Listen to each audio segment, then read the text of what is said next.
ಜೊತೆ ನಾನಂತೂ ಯಾರು ಬಂದಿದ್ದು ನೋಡಿಲ್ಲ, ಅವ್ರ ಜೊತೆ ಯಾರು ಹೋಗಿದ್ದು ನಾನು ನೋಡಿಲ್ಲ, ನಾನಂತೂ ನೋಡಿಲ್ಲ. ಬಂದಿದ್ರು ಹೋಗ್ಲಿ, ಅದಕ್ಕೆ ತೊಂದರೆ ಇದೆ ಸರ್. ಈಗ ಪ್ರಜಾಪ್ರಭುತ್ವ ವ್ಯವಸ್ಥೆಯಲ್ಲಿ ಯಾರು ಬಂದ್ರೆ ಯಾರಿಂದ ಹೋಗ್ಬೋದು.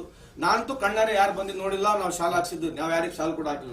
ನಮ್ಮ ಪಾರ್ಟಿನಲ್ಲಿ ಯೂಶಲಿ ಏನ್ ಮಾಡ್ತೀವಿ, ಯಾರನ್ನ ಬಂದ್ರೆ ಶಾಲೆ ಹಾಕ್ತೀವಿ, ಅಥವಾ ಬಿಜೆಪಿಗೆ ಹೋದ್ರು ಶಾಲೆ ಹಾಕ್ತಾರೆ. ಅವ್ರು ಬಂದ್ ಎಷ್ಟು ಜನ ಬಂದ ನಾನಂತೂ ನೋಡಿಲ್ಲ. ಎಷ್ಟು ಜನ ಬಂದ ಜನ ಹೋದ್ರೆ ನಮಗೇನು ತೊಂದರೆ ಇಲ್ಲಲ್ಲ.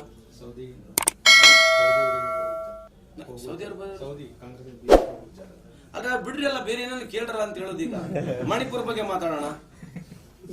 ಸರಿ, ಬಿಜೆಪಿ ಅವ್ರು 10 ವರ್ಷ ಮಾಡಿಲ್ಲ, ಒಪ್ಕೊಳ್ಳ. ನಿಮ್ಮ 5 ಗ್ಯಾರಂಟಿ ಒಳಗೆ ಇಲ್ಲಿವರೆಗೂ ಎಷ್ಟು ಶಕ್ತಿ ಯೋಜನೆ ಒಂದೇ ಇಂಪ್ಲಿಮೆಂಟ್ ಆಗಿರೋದು ಸರಿಯಾಗಿ?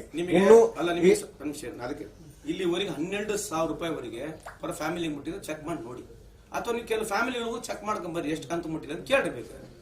ನಮ್ಮಲ್ಲಿ 96% of money as promise it has reached. 4% because of Aadhaar seeding ಆಗಿಲ್ಲ.